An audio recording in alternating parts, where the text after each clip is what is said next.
Well, good afternoon and welcome to Live Impact News right here on 13 News Now Plus. It is 1:01 p.m. as we begin another week here in 2026. It is a Monday afternoon, January 19th here in Hampton Roads, Virginia, and we are ready for 2 hours of live Impact News right here on Martin Luther King Day. Happy Martin Luther King Day to everyone watching. Hopefully, for many of you, that means that you are off work today and enjoying a well-deserved vacation, relaxation, and rest Monday here to start this week. We want to make sure that we properly honor the life and legacy of Martin Luther King Jr. He is a revolutionary civil rights leader without whom America would not be what it is today. The amount of progress, the amount of growth that can be attributed to the actions of Martin Luther King Jr., to the movements that he started and powered, to the legislation that he pushed for, to the ideals that he represented, and to the manner in which he conducted his work and his life. Martin Luther King Jr. as an inspiration to further generations and as someone who created real, genuine, and impactful change right here in the United States of America when it comes to equality and especially racial equality. Without question, one of the great figures in American history, one of the great figures in world history, and quite possibly the most important civil rights leader that we have ever seen here in the United States of America. Today, we honor him, his family, his legacy, the change that he enacted, and in some sense look forward to more change like it to come.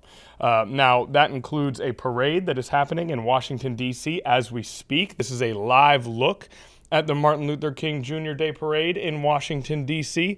There you see the hands joined together, representing a sense of unity aboard that float. And I have a feeling that from a different angle, if you look through those hands, you can see the world right through the heart that those hands have created. So a parade that has been happening throughout the afternoon that we have been following all day here on our live feeds. This a particularly musical float right here. You see the individual playing drums aboard the float, and then here come the marchers. Of course, a number of different civil rights marches. Some of the events that Martin Luther King Jr. was most well known for. Some speeches that he has given, led by the I Have a Dream speech, boycotts that he enacted, peaceful protests that he organized and stood for, all different things that Martin Luther King Jr. used to try to create equality and eliminate discrimination right here in America. And so throughout the day, anytime we get a chance, we will showcase any live events that are happening to celebrate his life and his legacy. Later on, we are going to hear from the mayor of Washington, D.C., who was on the stage here during this parade a little bit before we came on for stream. And it's not a long clip. So, Naya, what do you think? Should we go ahead and listen in on the mayor now? And then when we come back, we'll focus on some other local news. Let's listen to Mayor Muriel Bowser from Washington, D.C., again, on a very happy Martin Luther King Jr. Day to everyone watching. Well, happy MLK Day! On behalf of 700,000 residents, 37,000 of the best employees in the world, we are so happy to be here to celebrate the life of Dr. Martin Luther King and the challenge he left us. And that challenge was that we would be more free, more equal, and that people would be able to live together and experience their God-given talents. We know, and I'm grateful for the last 11 years as your mayor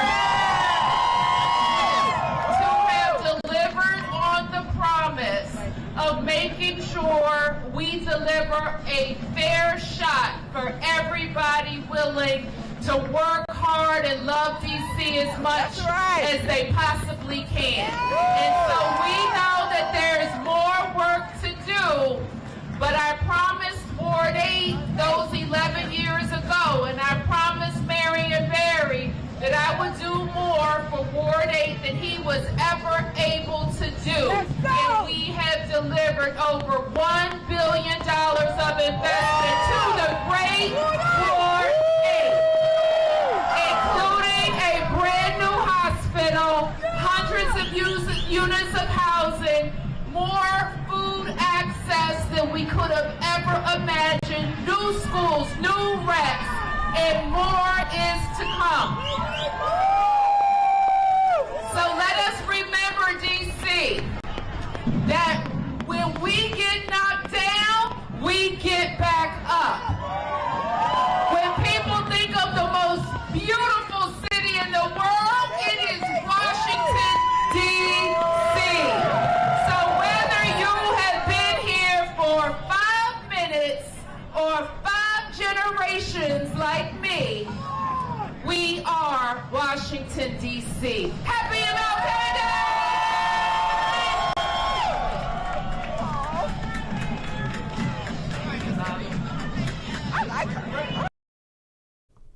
Okay, so a celebration in Washington, D.C. on this holiday Monday, and we will, again, any live events that we can go to. Actually, it looks as though one has just begun here in New York City. And so we will actually record that event, and we will get to that event. It appears to be Reverend Al Sharpton, actually, who has taken the podium. The New York Governor Kathy Hochul is sitting right behind him, and then of course the portrait of Martin Luther King Jr. up on the wall there.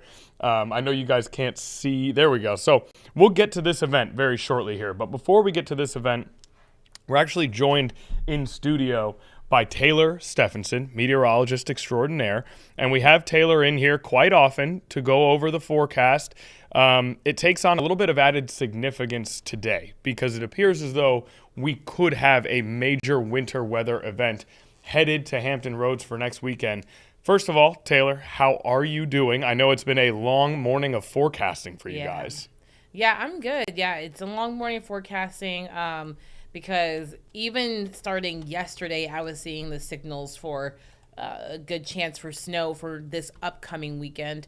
And that's really what a lot of people are talking about. Now, when we were at the Admirals game for our STEM night that we hosted in downtown Norfolk with the 13 News Now Weather Impact team, people asked about the snow for obviously this past week, but I've already started to see emails coming and rolling in about the snow for this weekend. And that's because it looks like a major winter storm could be preparing to brew, not only here in the mid-Atlantic, but it looks like all the way through the central U.S., including places like Oklahoma and Texas. That's how far and widespread this system could be heading into the end of the week. So here's what I'm tracking with the forecast this week. Today for your MLK Day, mostly sunny and cool, and that sunshine continues as we get into the rest of the day, today, tomorrow, and Wednesday. But then we have the potential for a major winter storm coming into the weekend. We'll get to that winter storm outlook in just a moment. Here's a look at satellite and radar, and it's super quiet after what was a pretty active night. Now, I know there's probably some disappointed faces out here because the snowfall just really didn't come through on the south side in northeastern North Carolina. There were a few flurries for the peninsulas, but the cold air just wasn't here in time. And that's why we're so confident in this moment of the potential of that winter storm for the weekend, because the cold air will already be there. The moisture will be ample. The system looks like it's going to develop pretty quickly and develop into a strong system. And that's why we were just kind of like, when it comes to the actual winter weather for Sunday, like, it may or may not be something that we're really watching for, just because the cold air wasn't really rushing in time. So right now, satellite and radar for us is sweeping very quiet. You can see that here from our satellite and radar that we are not seeing a single cloud in Hampton Roads in northeastern North Carolina. Right now, though, Futurecast will show that temperatures will only climb a few more degrees, with highs at best during the afternoon in the middle to upper 40s. That's just a few degrees below normal. We should be somewhere in the lower to middle 50s. So overall, a seasonably cool day, but sunshine continues. Wind gusts could be up to about 25 miles per hour during the afternoon, tapering off later on tonight. By 8 p.m., once we get past sunset, temperatures will cool off back to the 30s area-wide. But because we do have clear skies overnight, that will allow for the earth to really cool off. So tomorrow morning will be yet another cold start, but it will be sunny and bright. Temperatures will be in the upper 20s around the coast with lower 20s inland. You factor in a wind chill and it feels more like the teens and 20s walking out the door tomorrow. So definitely bundle up for your Tuesday, especially because high temperatures will struggle to climb to the upper 30s by the afternoon. So we'll be about 10 to 15 degrees below normal for your Tuesday. So a chilly day for us tomorrow, but again, super quiet. That quiet weather continues into Wednesday. We'll see increasing cloud cover Thursday and Friday ahead of that winter storm. We may squeeze out an isolated shower or two on Thursday and Friday, but the big story is going to be the weekend winter storm. We've already issued weather impact alerts for Saturday and Sunday, January 24th and 25th. We are anticipating this system to start off as a mixed precipitation event that will eventually become some snow. Now, the snow could be heavy at times. After the snow moves out, we're talking bitterly cold. Every single day from Saturday, Sunday, and then from Monday through Thursday of next week looks to be in the 30s at best during the afternoon. We may not even climb to the 40s next week. So very cold. What you need to do is stay close to updates. And the reason why is because we are still 6 days away from this event. Things are bound to change. That is how weather works. And we are going to get you the details as we learn more. The closer we are to the event, the more accurate the forecast becomes. Any small changes in this forecast can dictate whether we see higher or lower snowfall totals, whether we see a more icy event or snow event. But right now we are predicting at least winter weather. Cold rain should stay to the south. Here's a look at the European model. The European model says we'll see some rain for the Outer Banks early Saturday morning and maybe a little bit of an icy situation developing in central and western North Carolina. We get to Saturday morning and snowfall develops right around 9 a.m. and continues throughout the morning and afternoon. You can kind of see that snow ice line starting to move a little bit further to the north by Saturday evening, but then starting to move back south as temperatures plummet during the nighttime Saturday into Sunday morning, continuing with potential heavier snowfall through Sunday morning and eventually pulling off to sea by Sunday afternoon. Now I'll go back again to this forecast model because I do want to do a little bit of a comparison of the European and the GFS models. If this will update, let's see.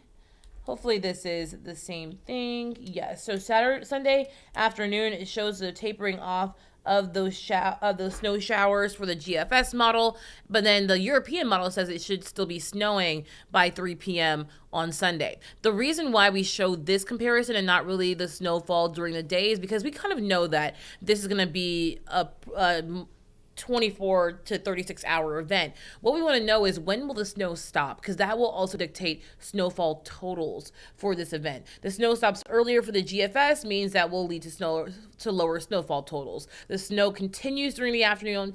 According to the European model, that means that we may have higher snowfall totals. The snowfall totals right now are really blown out of the water. I don't want to say what those are because that could lead to misuse of my words in terms of the actual snowfall totals. So we will get you updated totals as we kind of nail down this forecast. Of course, Chief Meteorologist Tim Pendage's his favorite thing to forecast is snow. So I'm sure that he'll be coming up with, in collaboration with meteorologist Evan Stewart on some numbers later on tonight, if not tomorrow, so that we can at least give you some guidance and what we think the snowfall totals will be. I think that we will at least get 3 to 4 inches. That is my prediction for right now. Of course, things can change, but I think we should at least get 3 inches area wide. But snowfall totals well above that from our projected models. So overall, a snowy setup for us. This could lead to some travel impacts, of course. What I will say in terms of this forecast is I'd rather us have widespread snow where if we do get those higher snowfall totals, it's more manageable. If we have that system starting to slide a little bit further north, we could end up in an icy situation. Ice is much worse than snow. Ice can take out power lines and down power lines. It can take out the power, of course. It can down trees and lead to, travel issues that will cause you to have to stay inside. At least with snow, easily plowable, and it won't cause that heavy tension on power lines. So something just to watch out for as we get into the rest of the weekend. But I do want to give you a look at your 7-day forecast and what to expect over the next 7 days. Temperatures today in the middle 40s, but by tomorrow we cool down to the upper 30s. Late week, we warm back up, upper 40s to mid 50s, so pretty comfortable. And then you can see everything crashing down this weekend. By Saturday, we're talking the mix from mix to snow, and then snow likely Sunday morning. Temperatures struggling to get out of the 30s. The other thing is, early next week, when we do have the snowfall coming through, and we enter the work week next week, temperatures are forecast to stay in the 30s, meaning that this snow, if it is heavy at times, will linger in the area on the ground for a few days. It's not going to be one of those days where it just melts after the snowfall event happens. Temperatures will be cold enough to sustain the snow on the ground for at least a couple days. Okay, so Thursday and Friday, Wednesday, we're doing so well. And then we just hit those 2 red bars on Saturday and Sunday.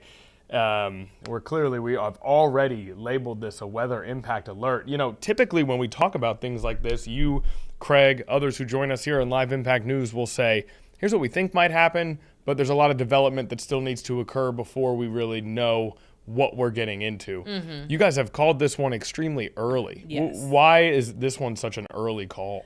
Because it goes into the forecast confidence. Our confidence is pretty well, or I guess the word I'm trying to say, the forecast is confidence is pretty high when it comes to the weekend, just because every single forecast model we have, and we use many. I mean, we only show you about 1 or 2 in a given weather segment.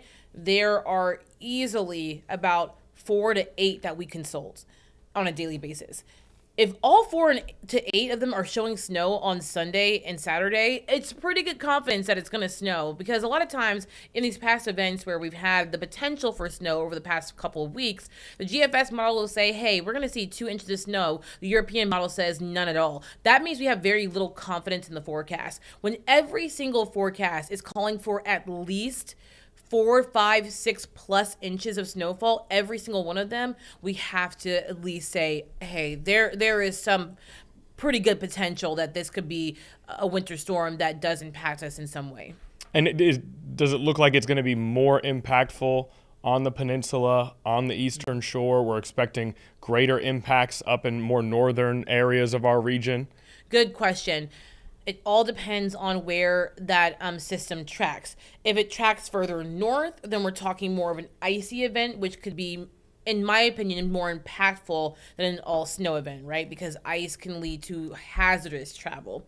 If it's a little bit further south, we're talking mainly a snowfall event, and those higher totals may be further north as temperatures may be a little bit colder. It all depends on where that system sets up. Further north means that we may have an icier event. Further south, more of a widespread snow. But that is yet to be determined. But know that there are tons of meteorologists who are definitely looking at this forecast, because this is an event that could impact us from Virginia all the way through Oklahoma. Okay. All right. So we will be tracking this throughout the week. Every single day we will check in with Taylor and other meteorologists, and we'll see what the progress is of this winter storm.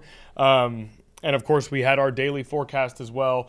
Clear skies, a little bit nippy, but not too bad today overall. It's easy to, when this type of storm is coming, I almost forget about, Tuesday, Wednesday, Thursday. I'm so focused on what's up to come this weekend. Okay, anything else that we need to know, Taylor? No, not from my side, but of course, we're going to keep you updated, and I'm sure we'll have much more information starting tomorrow as we get closer and closer to that event. Okay, any questions for Taylor, Naya? I was just about to say I had a question. I can't help but look at the water behind you. Do we have to worry about any ponds freezing over or with the snowfall event on the weekends? Yeah, and then since it's going to be freezing the next week. No, I wouldn't say that. No, it takes a lot for water to freeze, especially when you have huge bodies like this.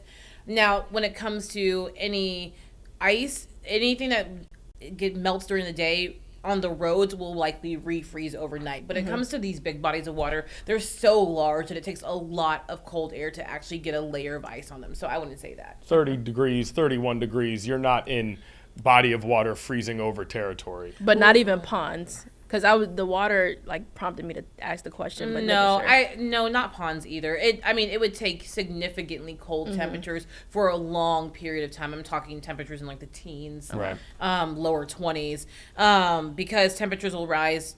It will be slightly above freezing for most afternoons, like 33, 34, 38 degrees. That will allow for the water to not really freeze. Also, this goes into a lot of chemistry, but water has a very, very tight hydrogen bond. It's really hard to freeze and boil water, if you've noticed. It takes very, very cold temperatures, especially when you have bigger bodies of water. The chemical bonds are super, super tight. So it's hard to basically get them to freeze or boil. So put the ice skates away, Naya. That is not happening this weekend. Speaking of tight bonds, it's always a pleasure to have our friend and coworker Taylor Stevenson on Live Impact News. We'll see you later in the week. Good luck to you guys. I know it's going to be a lot of work for y'all this week. Good luck to y'all, too. I know they're going to put you guys outside. I'm sure we'll be outside at some point. Let's not put anything into the atmosphere that doesn't. Let's just X-nay on all of the jinxes that could occur with phrases like that. But as always, I think you're absolutely right, Taylor. Okay, we'll be tracking that weather. Don't forget, what is it? Weather Impact 24/7, anytime on 13 News Now Plus. And it will have the radar and the 7-day and all of that. But make sure to pay attention to the weekend. We'll have so many more details later on this week. Okay, get the layers ready, guys.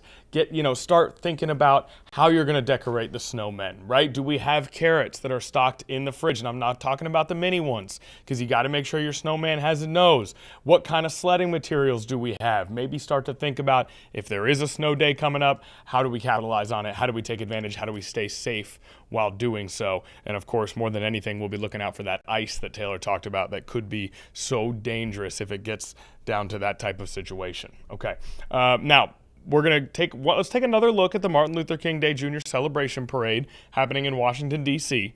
We're going to pull that up on your screen right now. Of course, today is the holiday. A lot of people have today off of work. If you do have the day off work and you've chosen to spend it watching Live Impact News, we can't tell you how much we appreciate it. We just had our live event in New York go off the air, but we were recording that event, and so we can now play some of the celebration that we saw in New York taking place before we went to weather. So yeah, let's go ahead and play some of that if you don't mind. Naya is getting it pulled up as we speak.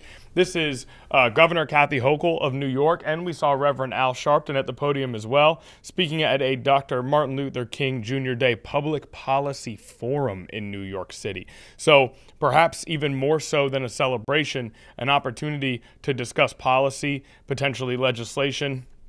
Again, Dr. Martin Luther King represents not just the symbolic push for civil rights, but the actual work to get there when it comes to governance, when it comes to law, when it comes to legislation. And so it sounds as though perhaps some elected officials and other leaders in New York talking about more than just celebrations on this day, which carries its own level of significance. Now, I noticed that too. I see we're going to kind of take you guys behind the curtain here for a moment. Naya, I see you cutting this particular event. I know that it goes to like a screensaver. The volume continues through the screensaver, though the speakers stop. So we may be able to pick it up after that screensaver goes away. Okay, perfect. Well, then we'll play the first portion of this. We'll come back here in the studio. We'll play the second portion afterwards. Let's go out to New York on this Monday afternoon. Until they got elected, and then we don't hear from them no more. And I've seen people that came out of nowhere and got elected and ended up delivering. We don't want to hear your rhetoric. We want results.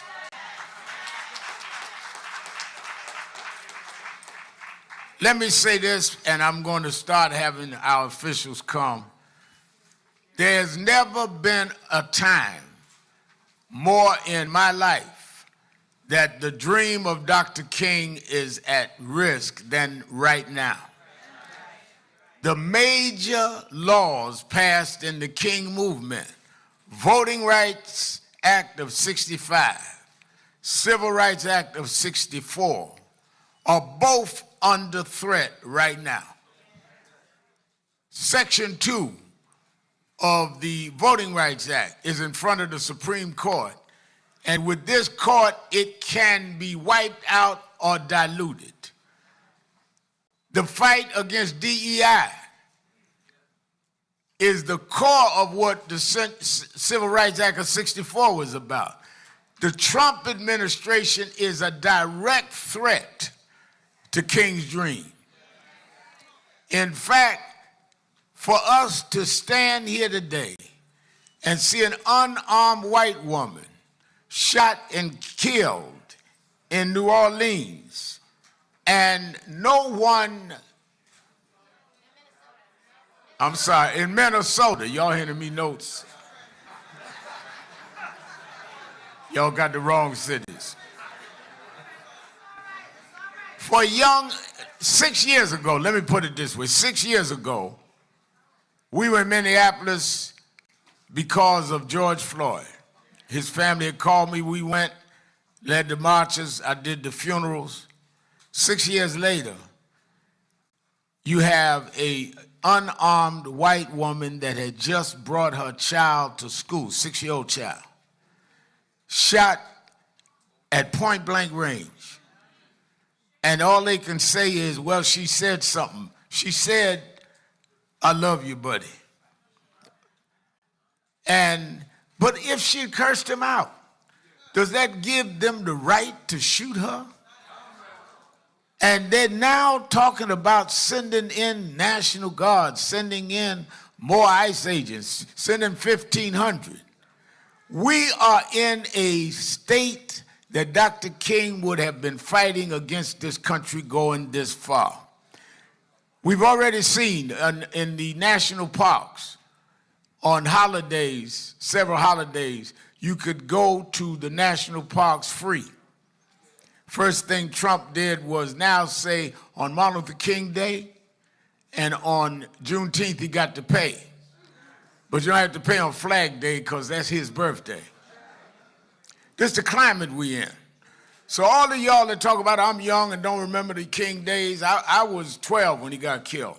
I had already joined Operation Breadbasket, became Jesse's youth director at 13. I grew up in the movement. You may not have. But you were in the day that Dr. King had fought. Our job is not to return back to those days.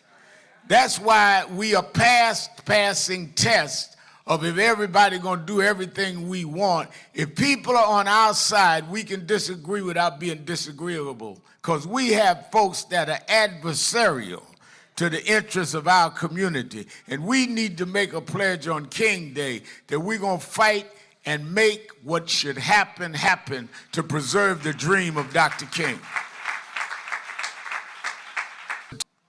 If he saw what's happening in 2026 and has been going on for exactly 1 year already, he'd say, heaven help us. Heaven help us. Let's get back to the streets. Let's start the fight again, because the march so clearly has not been completed in this country because of what has happened in Washington. And you reflect on what happened in Minneapolis.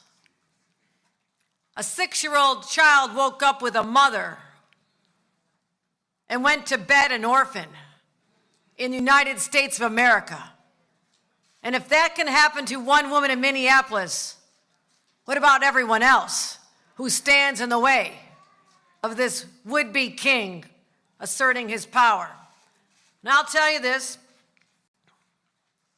as governor of a state whose legacy has been built on civil rights, women's rights, LGBTQ rights, that's in our DNA, my friends. We're hardwired to fight back and protect others' rights. And this moment in history calls us to do just that. And you want us to talk about policies, Reverend Al? How much time you got here? I just gave a State of the State address that'll knock your socks off, because we deal with every challenge of the day. But let me talk about two that seem particularly acute right now as we think about Minneapolis and ICE agents flooding our streets and terrorizing people, not just in Minneapolis, but I was over in Little Haiti a little while back. Little Haiti is now a ghost town because of the fear that's been engendered. ICE agents, our neighborhoods, people aren't going to their churches. They're not taking their kids to schools or daycare because of this fear.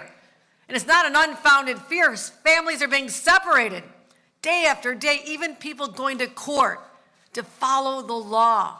And they're being taken off, walking out of a courtroom, being told they're a criminal now, in handcuffs to a place their family has no idea where they are. So I said, this is the state of New York, and we will ensure, when we get a law passed very soon, that ICE agents may not go to sensitive places like a school, places of worship, a daycare center, a hospital, a courtroom. You may not go there unless you show us you have an order signed by a judge. That's it. And that judge would only be doing that if a crime has been committed and not the offense of crossing the border. We're standing up for our communities. Secondly, when your rights have been trampled, like the woman who lost her life, that baby, that little 6-year-old, its family should have a right to pursue justice in the courts. That happens here in the state of New York when I get my new law passed.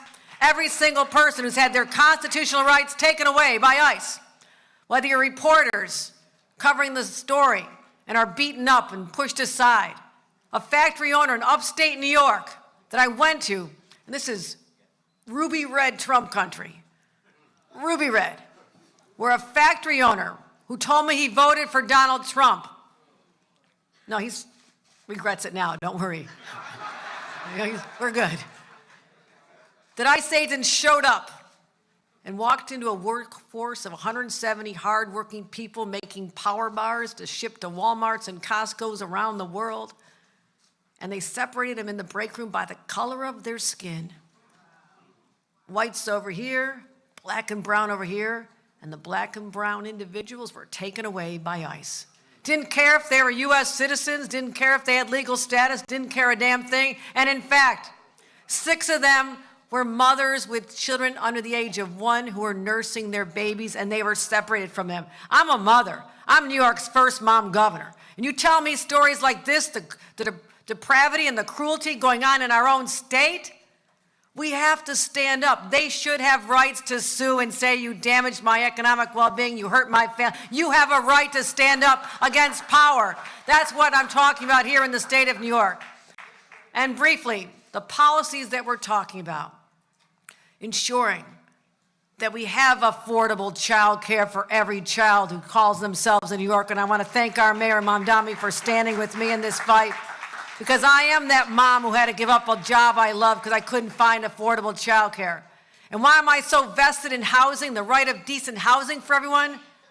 Because my parents used to live in a trailer park next to a steel plant where Dad and Grandpa worked. It was tough. And I lived in an unheated attic in Buffalo. Why do you think I'm so tough? Thank God for the space heater. I shared that attic with 2 brothers because we didn't have a lot of room for our big family. So housing means so much to me. And how do we get out of that trailer park? How do we lift ourselves out of that? My dad was able to get a college degree and could stop working at the steel plant. That's why college education means so much to me, because it lifted my family out of their circumstances. I want that opportunity for everyone in my budget. For people who are over the age of 25 and want to go into skilled trades or health care or education, just be able to take care of their families, we, the state of New York, will cover the entire cost of that education, tuition and your books, everything, because I know the power of unlocking people's potential with an education.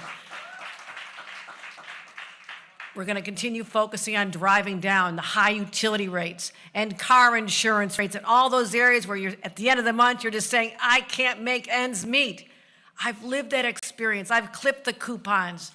I had a lot to eat of cans of Spam because my parents could make that. You guys, who likes Spam? I mean, I'm sorry if you like it.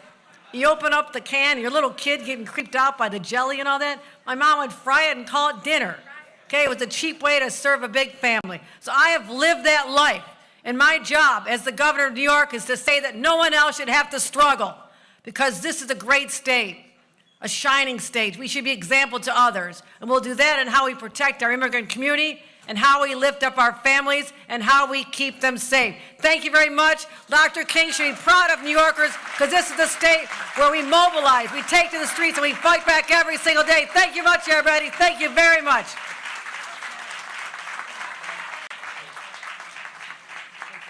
Governor Kathy Hochul.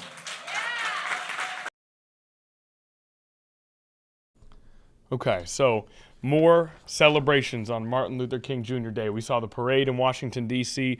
We now saw that event happening in New York, not just celebrating his life and legacy, but talking about the actual legislation that was accomplished that helped to create equality, that helped to create a system in which equality could be reasonably pursued to help fight discrimination.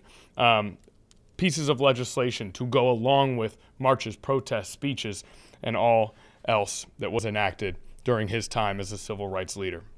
We'll continue to celebrate the holiday as we go, but for now, we're going to turn our attention to another piece of news that has been in the headlines here in the United States now for a couple of weeks, really. For longer, but it's gotten very serious in the last couple of weeks. The attention has ramped up. The rhetoric from President Trump when it comes to taking over Greenland has certainly ramped up in the last couple of weeks. Now, on Saturday, President Trump announced a 10% tariff on all goods that are sent to the United States from 8 NATO nations.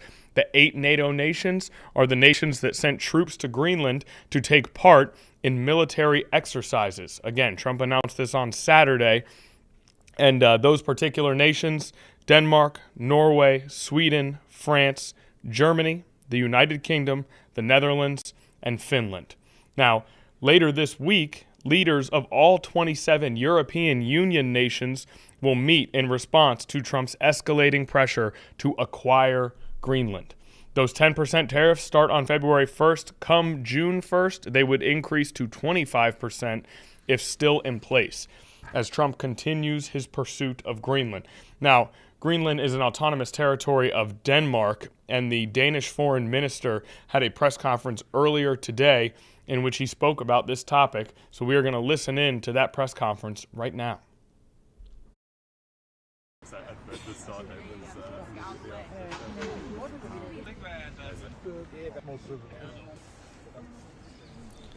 And we are actually going to give Nia Campbell just a second to cut that press conference down. Sometimes these press conferences will begin before they actually begin. So the clip has started here, but we're looking to find the point where the Danish foreign minister actually emerges to start the press conference. It looks like we found that spot rather quickly. So let's listen in once again to this press conference as President Trump continues to ramp up his efforts to acquire control of Greenland.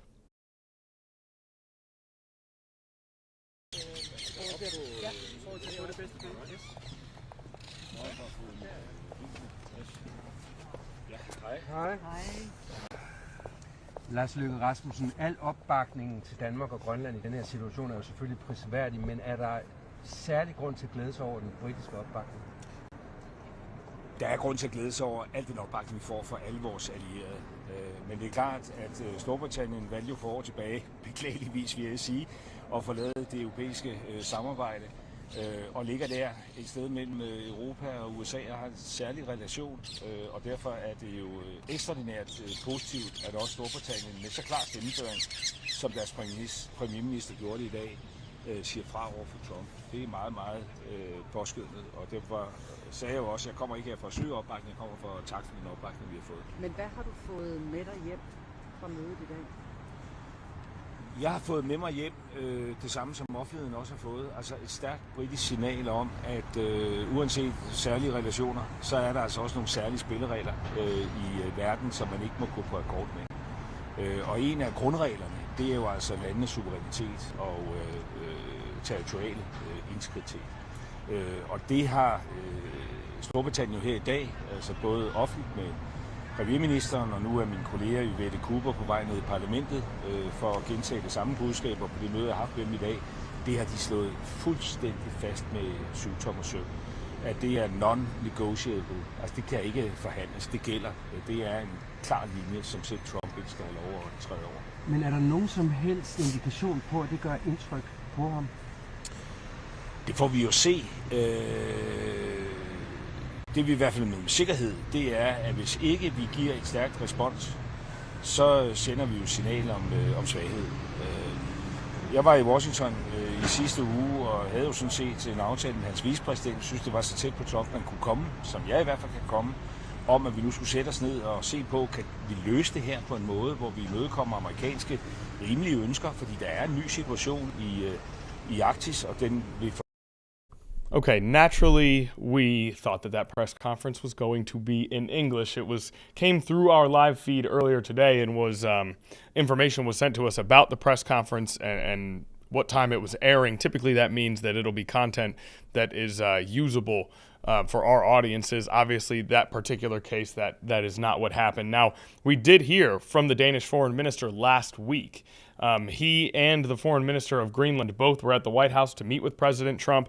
This gentleman, along with, again, a representative from Greenland, they spoke after that meeting, and we played that press conference in its entirety right here on Live Impact News last week. So we have heard from this gentleman within the last 5 to 6 days. That particular press conference, though, does not appear like it's going to be in English. Can we listen in once more, Naya, just in case any questions are being asked in English with answers given in English as well? Let's listen in one more time here. Proces, altså arbejdsgruppe, det lyder sådan meget 400 mennesker og intervalkursus. Så det er væk og finde ud af, hvad handler det egentlig om. Og dømt på det møde, vi havde sidste uge, så handlede det jo om Og fortæl os, hvordan stemningen var. Okay, it does appear as though that press conference is not going to be in English. So naturally, we'll skip out on listening to the rest of that. But this is a story that we're going to stay on for just a couple of minutes here. And we're going to focus in on some tweets from Nick Schifrin of PBS. He has done excellent reporting around this topic.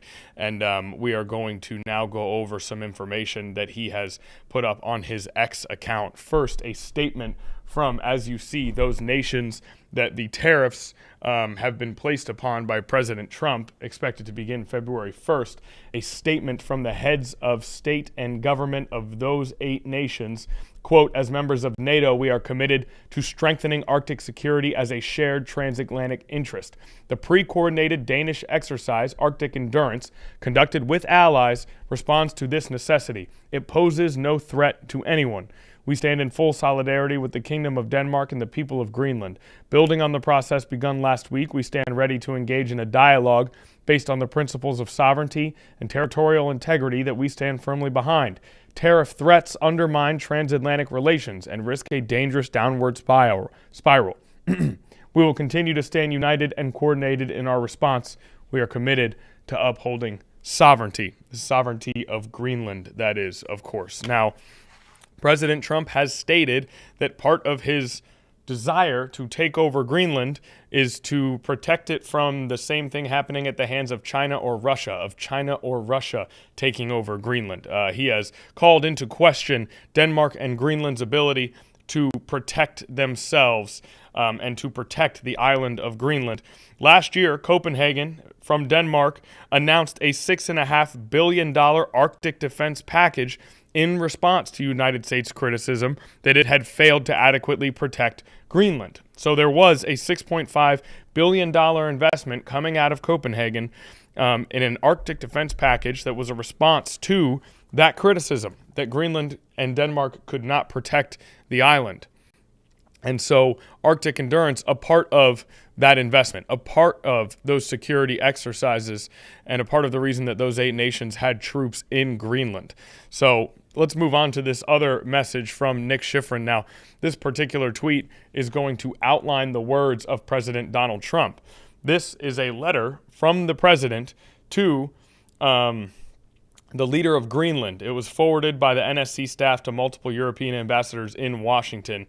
He, of course, obtained this text from multiple officials. And we're still working on getting that tweet up, it looks like, Naya. Okay, I will hold off on reading the tweet in full until we get it there. But again, this is a letter from President Trump to officials in Greenland, reiterating his threats and his desire to take over Greenland. So this is something that is President Trump's words directly in terms of Nick Schifrin's reporting. All right, we have pulled this up now. Let's go ahead and read through.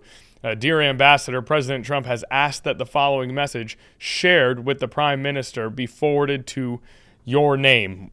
It is the various heads of government and state.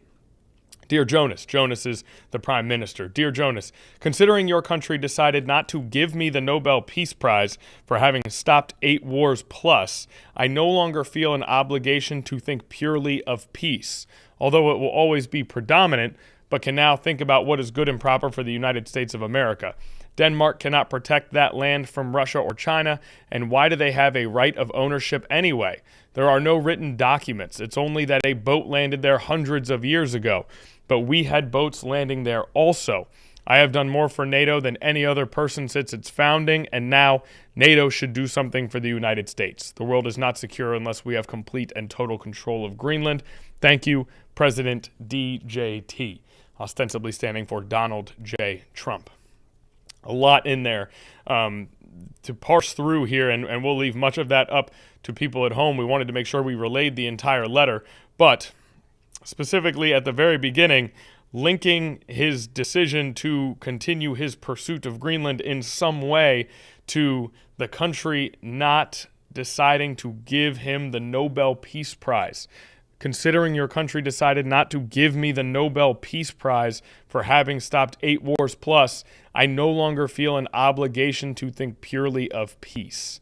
The words of President Donald Trump to the Prime Minister of Greenland, linking the decision to go forward with his attempts to acquire Greenland to officials from Greenland not giving him the Nobel Peace Prize. That is the message from Donald Trump to multiple heads of state, including, again, Prime Minister Jonas Gahr Store of Greenland. So this is something that we covered in depth last week, and we'll continue to cover it as we go forward, as it is a story that does not appear to be going away. And that surely has more steps to come, as later this week, heads of all 27 European Union nations will meet as a response to Trump's continued threats to acquire and take over Greenland.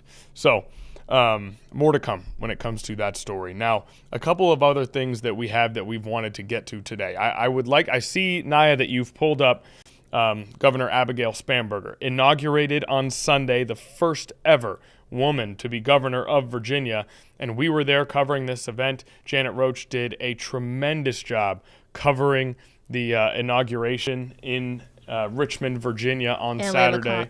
Say that one more time. And Layla Cox. And Layla Cox. Thank you, Naya. Thank you. The People's Producer, Naya Campbell, keeping me on my toes as always. Layla Cox also doing a fantastic job up in Richmond covering the gubernatorial inauguration. She and Janet really had every single angle and piece of important information. They were able to relay what we needed to know while making sure everybody understood and felt just how impactful of a moment that was. So shout out to Layla and Janet. And we do have Abigail Spanberger's speech that she gave at the inauguration. Since that was a weekend, and this is our first episode of Live Impact News since that happened, we're going to go ahead and play that speech for you. It's a monumental event. We know that at this point it was 2 days ago, but it's that important, it's that impactful, and it relates directly to the people right here in Hampton Roads. So let's go ahead and listen in to the new governor of Virginia, Abigail Spanberger, at her inauguration on Saturday. And carried forth every time we celebrate an election and the inauguration of new leaders who will be entrusted to govern and serve for a time. Every 4 years, Virginians have the unique responsibility of choosing those leaders as we all write the next chapter of our Commonwealth story. And today, that tradition continues. Adam and I extend our appreciation to you, Governor Youngkin, and First Lady Suzanne Youngkin, for the time you have spent with us during this transition. I thank you for your service, and we wish you and your family the best as you exit this role and begin a new chapter. And to Lieutenant Governor Earl Sears, herself a trailblazer, and Attorney General Miyares, and to those who served in the Youngkin administration, thank you for your service to the Commonwealth that we all love.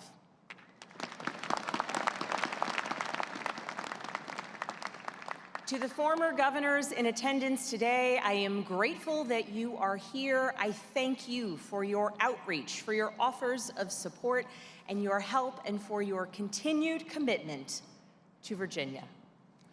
As I begin my service as governor, I want to thank the men and women of our armed forces, the Virginians serving overseas, and those who serve at military installations across our Commonwealth.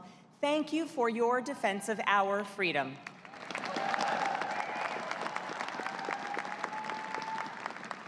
I thank the members of the Virginia National Guard, those serving far from home or right here today. I thank our Commonwealth's law enforcement officers, firefighters, and first responders for your tireless commitment to our fellow Virginians. Thank you. 75 times in Virginia's storied history, we have witnessed this transfer from one governor to the next. 75 times a governor has taken this oath, and so many of those times it's been right here on these steps that those words have been spoken. It is the honor of my life to stand before you and take the oath today. The history and the gravity of this moment are not lost on me. I maintain an abiding sense of gratitude to those who worked generation after generation to ensure women could be among those casting ballots, but who could only dream of a day like today.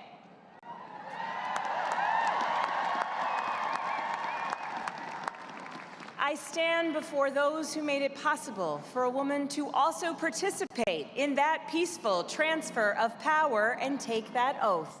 And it is with a profound sense of duty to all Virginians that I assume the governorship and pledge myself to work tirelessly on behalf of our Commonwealth.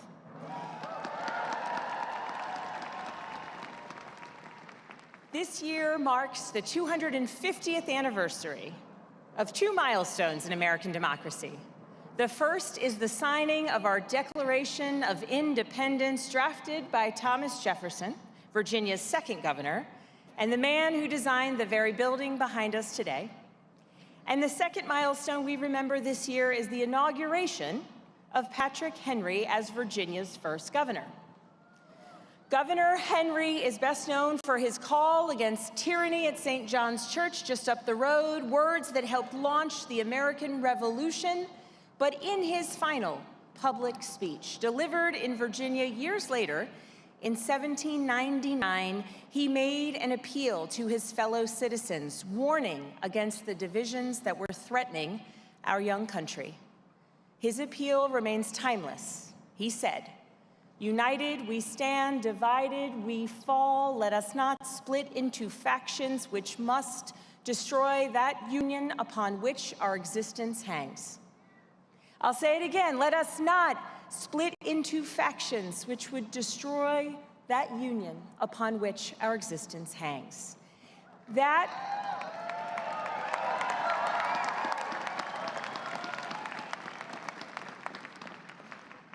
was the challenge Governor Henry put to Virginia at the close of the 18th century, and it is the charge we must answer again today. I know that the work of perfecting our democracy has never been finished, but I am heartfelt and heartened by the fact that so much of that work has been done right here, on these very steps and across this city, where Virginia's history and America's history has so often been written. This square has been the scene of remarkable dramas of equality and justice. It's been the site of great struggles and hard-won triumphs, whose consequences have been heard across America. On these steps, Virginia's suffragists brought their cause to the General Assembly, session after session, decade after decade. And though these brave women were voted down time and time again, they refused to give up. And while the 19th Amendment gave women the right to vote in 1920, it would not be until 1952 that Virginia finally ratified it. And yet, For so many women, the right to vote was not truly secured until the passage of the Voting Rights Act of 1965.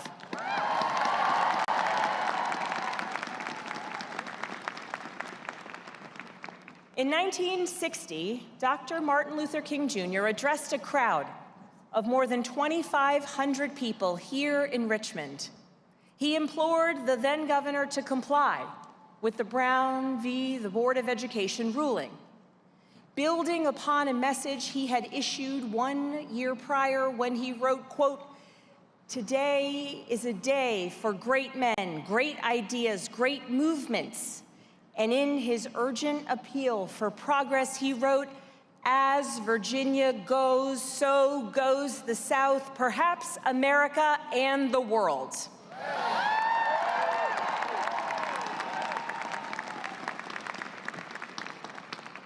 In 1960, following his impassioned words at the Pilgrimage of Prayer, they marched here to these steps.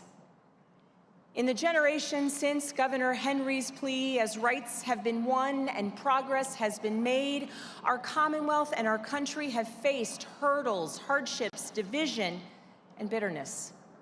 And yet along the way, what has been necessary is leaders who clearly see and willingly confront challenges.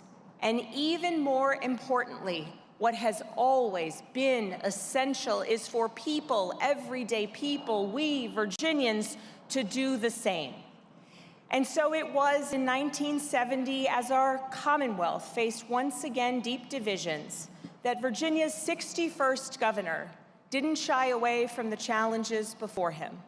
Governor Linwood Holton stared them down. And on these steps, he proclaimed, and I'm quoting, "No longer can we be divided into opposing camps of political philosophy. The time for partisan politics is over. It's time now for leadership, for action, for progress through unity."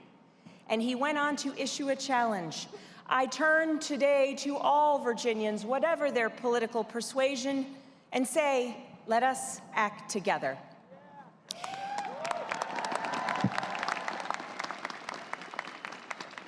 And just 20 years later, on these steps, Virginia inaugurated our 66th governor and our nation's first elected African-American governor.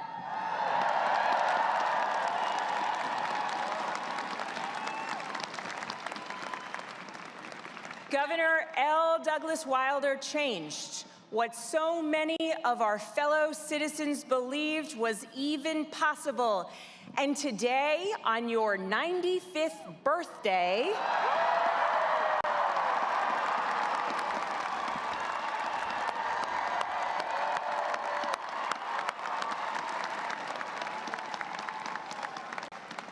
I thank you, Governor, for being here to celebrate this Virginia tradition as we continue to write our Commonwealth story. It was by design that we are a Commonwealth. In Virginia's first Constitution, written 250 years ago, they designated us as such. Virginia, no longer a colony and not simply a state in our fledgling nation, but a Commonwealth. What's the difference? Well, kids, pay attention. Someone may ask you this eventually. There's no difference. There is no difference in how we operate or function as a state. The difference lies in the intentions of our forefathers and the choice to indicate that here our government should serve the common good, that the voices of everyday Virginians, not kings, not aristocrats, not oligarchs,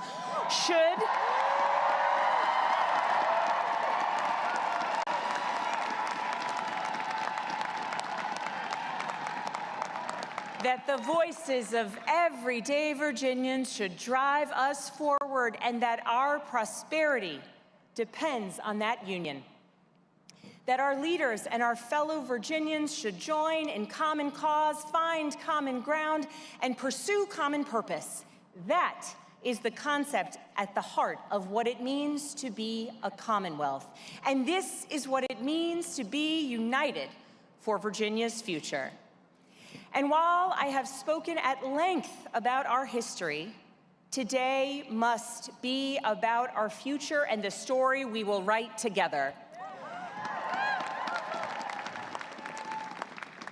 And I know many of you are worried about the recklessness coming out of Washington.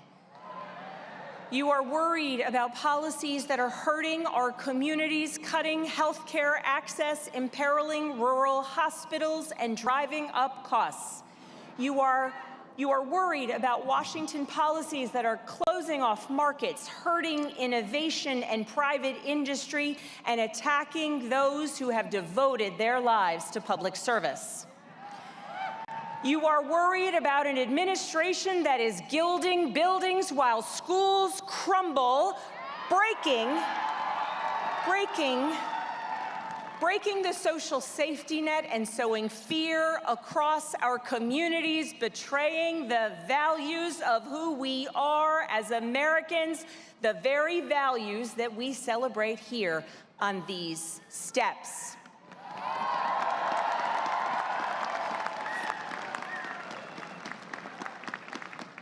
And across the Commonwealth, everything keeps getting a bit more expensive.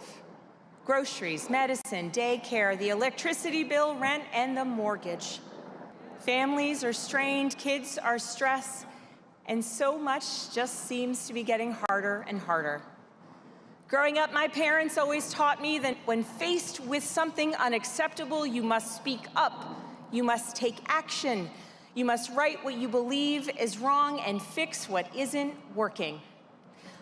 And I know that some who are here today or watching from home may disagree with the litany of challenges and the hardships that I laid out. Your perspective may differ from mine, but that does not preclude us from working together where we may find common cause.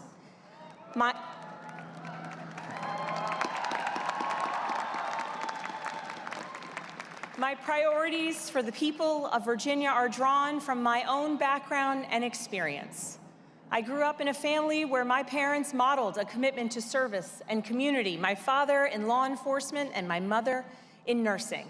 My middle-class upbringing was a result of their struggle, their hard work, and programs like the GI Bill that sent my dad to college and strong community colleges that allowed my mom to put herself through nursing school as she worked a heck of a lot more than just full-time.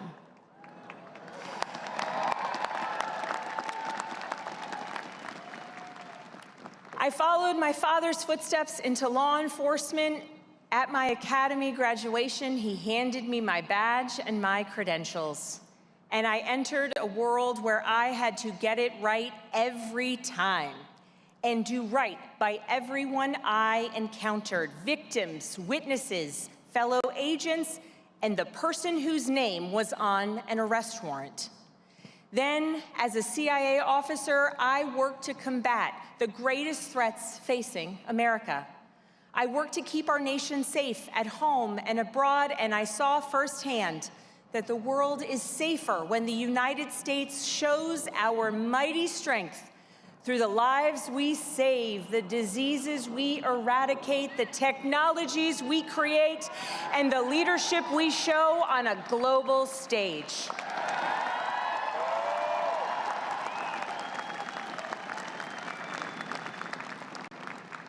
Today, I am a mother to 3 daughters who are my everything.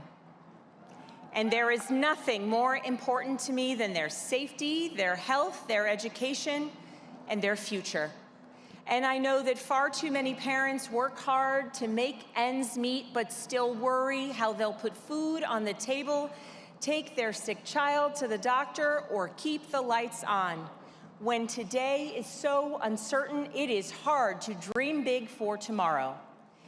Today, I stand before you on these steps not only as Virginia's 75th governor, but as someone who believes it is our duty to write the next chapter of our Commonwealth story It is our duty to demonstrate for the generations to come that when faced with hardship, challenges, divisions, and even bitterness, we too forged a path forward and pursued progress. As we write this next chapter, we will work relentlessly to make life more affordable for our fellow Virginians. We will tackle the high cost of housing, whether you're renting, buying, or trying to stay in your home. We will cut red tape, increase housing supply, and help communities keep housing affordable. We will work to lower energy costs by producing more energy and by ensuring that high energy users pay their fair share. And we will contend with an impending healthcare crisis by protecting healthcare access, cracking down on the middlemen who are driving up drug prices, and making sure Virginians aren't going into spiraling medical debt because of a single emergency. As we write this next chapter, we will make Virginia's public schools the best in the nation. We will work to ensure every child in the Commonwealth receives a world-class education at every level, providing them a solid foundation in reading and math and preparing our kids for a prosperous future. And we will invest in the schools and the educators that are essential to this goal.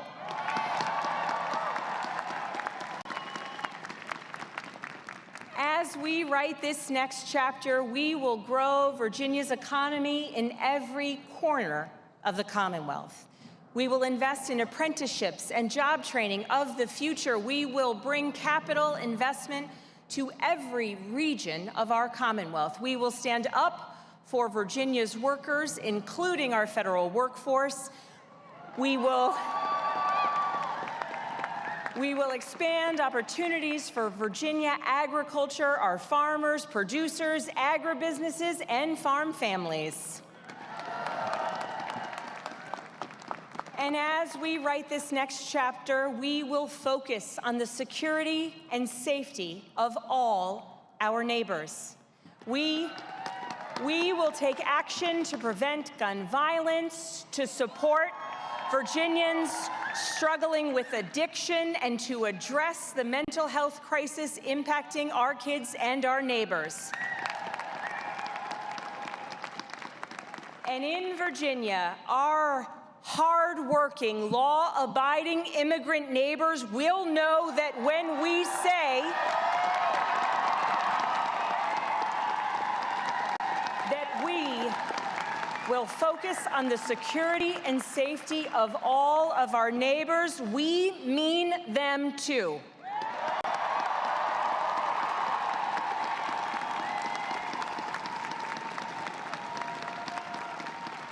We will write this next chapter together, because throughout our history, no leader has ever made progress alone.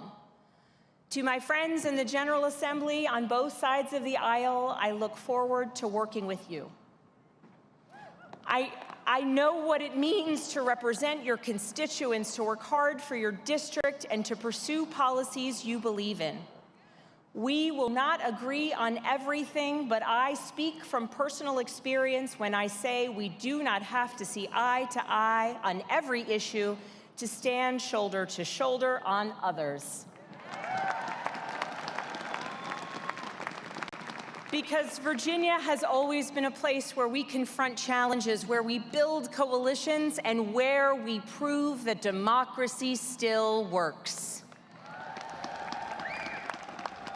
To Lieutenant Governor Hashmi and Attorney General Jones, I look forward to working together with both of you as we serve our fellow Virginians over the next 4 years. To our incoming cabinet and administration, thank you for joining us in service to the people of Virginia, and most importantly, to the people of Virginia. We are beginning a new chapter in our Commonwealth story. and we need you to help us write it.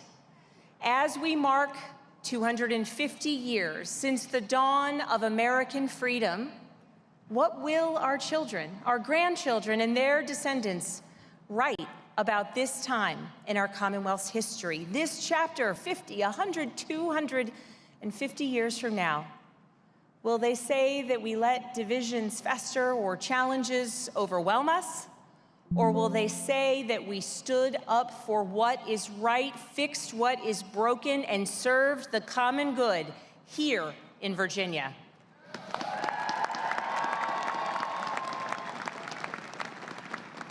Today, we're hearing the call to connect more deeply to our American experiment, to understand our shared history, not as a single point in time, but as a lesson for how we create our more prosperous future.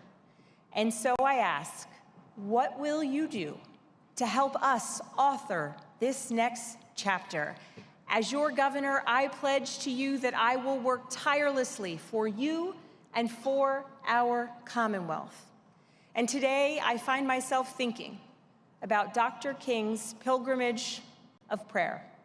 Such a powerful phrase. And it gives me cause to reflect on what our path forward must be. Not a pilgrimage of politics, certainly not a pilgrimage of partisanship, but rather a pilgrimage of promise, progress, and prosperity. My fellow Virginians, as we set an example for the country and the world, and most importantly, for our children, let us choose to stand united, choose to serve one another, choose to act together. As we continue forward, let us be united for Virginia's future.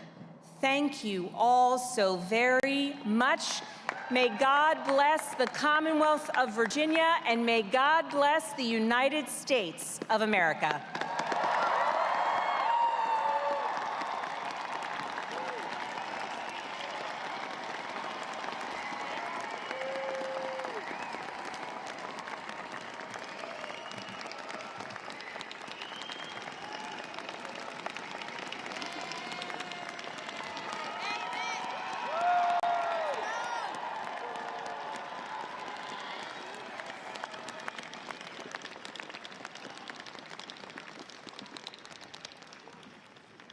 Please rise for the benediction, which will be offered by Dr. Lance D. Watson, Senior Pastor, the St. Paul's Baptist Church.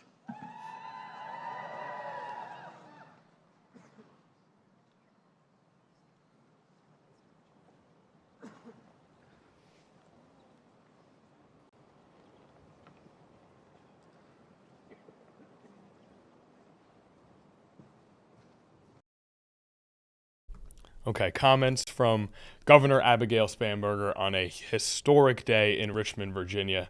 Again, for the first time ever, Virginia has a woman in the governor's office, and she got right to work after getting inaugurated.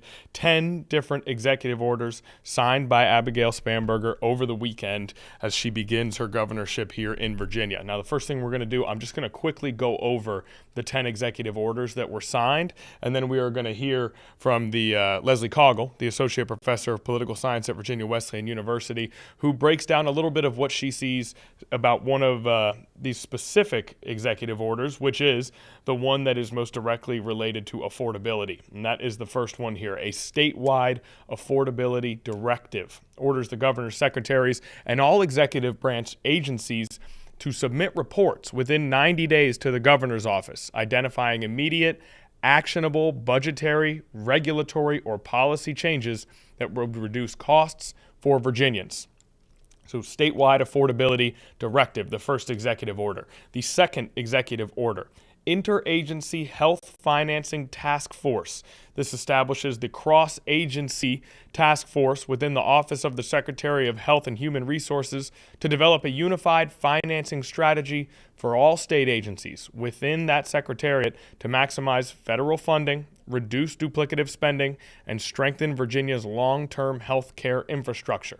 So, a task force aimed at strengthening Virginia's long-term health care infrastructure. Executive Order number 3, Housing Development Regulation Review. This is a comprehensive multi-agency review of regulations and permitting practices that affect housing development. The goal, eliminating unnecessary requirements, streamlining approvals, and reducing barriers to housing production. Number 4, High Quality Public Education Directive. This commits Virginia to academic excellence, directing Department of Education to strengthen core instructional systems in literacy, mathematics, school accountability, and assessment. Expert work groups will be established to improve implementation of the Virginia Literacy Act and accelerate efforts to expand access to advanced mathematics instruction. The Virginia Department of Education will review school performance and support framework and implement recommendations for improvement and continue development of an innovative assessment system that better serves students, educators, and families. So healthcare, education, housing, affordability in those first 4 executive orders. Number 5, Federal Impacts Assessment, an economic resiliency task force to coordinate a statewide response to federal workforce reductions, funding cuts, tariffs, and immigration impacts, including an assessment of federal funding losses or projected losses and recommendations for mitigating those losses. So we know that the widespread federal cuts that happened at the advent of the Trump administration, of the second Trump administration, had many impacts here in Hampton Roads, with so many government and military employees being in this area. Number 6, Board of Visitors Appointment Process Review. The Department of Education will review and evaluate the process for appointing members to public higher education governing boards. Again, talking education. Number 7, the State of Emergency Authority, a line of standby authority allowing the Chief of Staff and, if necessary, designated cabinet officials to declare a state of emergency, activate the Virginia National Guard, or certify the governor's temporary inability to serve when the governor is unreachable or incapacitated. The delegation will be narrowly limited, subject to strict conditions and notification requirements. Number 8, Chief of Staff Authority and Responsibility formally delegates significant planning, budgetary personnel, and administrative authority to the governor's Chief of Staff while reserving final decision-making power for the governor on key matters. Number 9, Equal Opportunity Policy, a comprehensive non-discrimination policy across the facets of state government. Number 10, Law Enforcement, rescinding Executive Order 47, which requires and encourages state and local law enforcement to divert their limited resources for use in enforcing federal civil immigration laws. So, again, number 10 is rescinding the executive order that required state and local law enforcement to divert their resources for use in enforcing federal civil immigration laws. So the deletion of that executive order is Abigail Spanberger's 10th executive order. I know that was a lot of reading. I know that was a lot of listening. I apologize, but we have a new governor in office. 10 executive orders have come down, and we wanted to make sure that we kept everyone informed on all 10 as Abigail Spanberger begins to try to make good on the campaign promises that she ran on as she was elected governor of Virginia. Affordability was, I would say, the number 1 campaign promise that she ran on, the number 1 campaign topic that she ran on. And that very first executive order related directly to affordability. We asked Leslie Coggle, the professor of political science at Virginia Wesleyan University, about that particular executive order, along with the series of orders that were given, but specifically the one on affordability. And here is what she had to say earlier today. It's very clear that Governor Spanberger is kind of coming in trying to hit the ground running on an issue that a lot of people, including a lot of people who speak for his campaign, have perceived to have been a big boost to her in the election, which is questions around affordability and kind of pocketbook economics for voters. So there were very clear ways in which she seemed to be crafting executive orders that would make clear that her administration is thinking about questions of affordability and thinking about ways the government of Virginia could craft legislation, could craft policies, could restructure or reorganize in ways that are going to facilitate an increase maybe in the economic perceptions of voters. So I think 2 things stand out to me when you look at the likely impact of these executive orders. So I just said something about like how people might perceive them. and kind of maybe how the governor wants her administration to be perceived. I think the funny thing about the economy, and presidents learn this and governors learn this, is it's really, really hard to do things that, especially quickly, are going to measurably change how well people are doing, how far a dollar goes, what the cost of things end up being. So most of these executive orders, I think, to me, I don't want to say window dressing, but to me, were just efforts to kind of brainstorm ways in which the government might be able to intervene around the edges where they could. Right. I don't think any governor, Republican or Democrat, is coming in and being like, you know what I would like? I would like groceries to be less affordable for my constituents. Right. So to the extent that kind of what we see here was Abigail Spanberger saying, hey, I want you guys to kind of clearly lay out a report in which you articulate ways that we can think about affordability, maybe in new ways. I noticed she included things like healthcare and childcare in there, in ways that we can think about areas that we might be able to help, or kind of, even if we're only helping on the margins, come up with a list of those things. It seemed more like a brainstorming exercise to me than it did like something that's going to mean that I go to Harris Teeter in 2 months and the cost of broccoli is lower.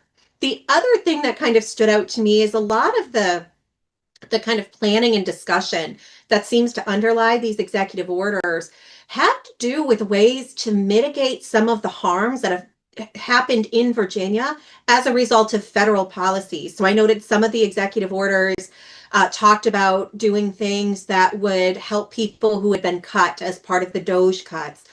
There seemed to be very clear interest in kind of articulating a plan to ensure that rural areas and places in Virginia that are going to be hurt by Medicaid cuts would at least get some support, or make it clear that the government is planning on ways of supporting these areas if they do take the losses that most people, including healthcare economists, assume they're going to take. So it seemed to me that there was a sense in which part of this is just trying to figure out what we could do, which every administration is kind of doing, even if they don't ask a report to be done.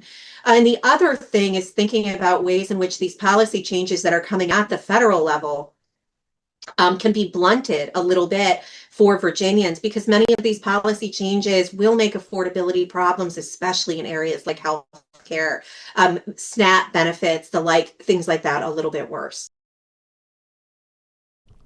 Okay, a little bit of a breakdown of the executive orders. As we heard from Professor Coggle, a lot of brainstorming, if you will. How are we going to create affordability? How are we going to improve some of our systems? Hopefully some good ideas come out of that, and then everybody can move forward with actual solutions to some of the problems that we face here in Virginia and really across the country. So looking forward to continuing to report on this story and to see some of the changes that may come with this governorship, as it again is an election that made history right here in Virginia. So the inauguration this weekend, and again, our reporters Layla Cox, our anchor Janet Roach, could not have done a better job with covering that particular event. Now, speaking of Janet Roach, as you know, if you're a regular viewer here of 13 News Now, she is a superstar. She's not only anchoring all of our shows and creating incredible stories day in and day out, but she leads our newsroom, and she created a really incredible piece of content earlier this year around DEI. Diversity, equity, inclusion. It became a bit of a buzzword with the Trump administration making a strong and public effort to try to eliminate DEI policies all across America, whether it was in government, workplaces, or elsewhere. And so Janet Roach did a deeper exploration of what DEI is, what it means, how it's impactful, and she tried to talk to people from all different sides of this issue, and she created an incredible story here. We're going to show you guys at least a piece of this story here on this Monday, on this Martin Luther King Jr. Day. We're going to run some of this story. We don't have any live events going on right now, so we're going to dive into this piece. We're going to stay with it for a little bit. If anything live starts to happen, we'll come out of it and we'll go to the live events. But for now, we're going to focus in on this great story from Janet Roach that I know she worked very, very hard on. So let's have a listen. We'll at least get started with this story here. It was one of the first things out of the gate from the Trump administration, aggressively dismantling diversity, equity, and inclusion policies. Now, 1 year later, we're hearing from a group of scholars and community leaders who are watching this shifting landscape and see it as a shattering setback that threatens to roll back decades of historical progress. My colleague Eugene Daniel and I listened as they express deep concern over what they say is the erasing of mechanisms designed to correct systemic barriers. We listened as they explained why they believe DEI is being targeted. But we also heard from others who say it's time for DEI to die.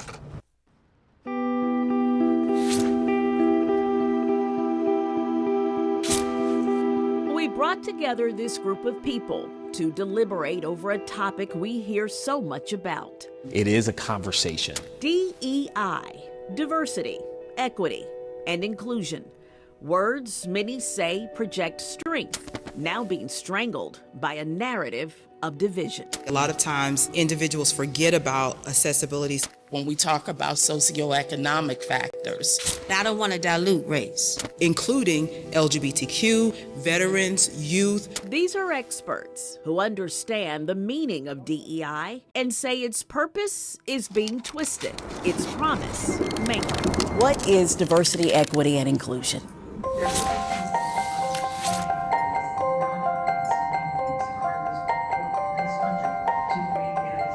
a set of concepts and principles meant to inform policy, governmental practices and institutions and social institutions to correct racism, to correct bias, to correct discrimination, and to then usher in what we would consider and understand as people in this country to be fair. Religion and culture and your sexual orientation and all of it is not something you see when you walk out the door. And so it is an attempt to embrace the intersectionality of it so people feel included, but also feel like they belong.